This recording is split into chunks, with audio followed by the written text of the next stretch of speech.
సేవకుడు యేసుదాస్ గారు.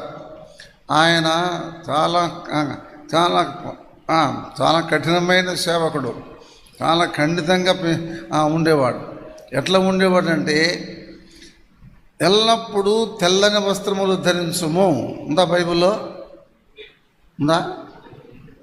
అందుకని ఆయన ఏం చేసేవాడంటే వాక్యాన్ని తూచా తప్పకుండా పాటించేవాడు.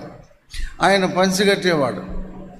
ఆయన కట్టుకునే పంచె వైటు, లోపల వేసుకునే బనీన్ వైటు, షర్టు వైటు, దిండు పడుకునే దిండు కూడా వైటే, ఆఖరికి దోమతెర కూడా వైటే, తర్వాత దుప్పటి కూడా వైటే. ఏం వినపట్లేదా? నేను అనుకుంటున్నాను సౌండ్ ఎక్కువైంది అనుకుంటున్నాను. అంటే దాన్ని బట్టి మీరు అర్థం చేసుకోండి ఎంత ప్యూర్ లైఫ్ ఆయన జీవించేవాడు. అటువంటి ఆయన దగ్గర పెరిగినాడు ఈయన జేసీరావు గారు. ఎంత ఖండితంగా, ఎంత పవిత్రంగా, ఎంత జాగ్రత్తగా పెంచాడో చూడండి.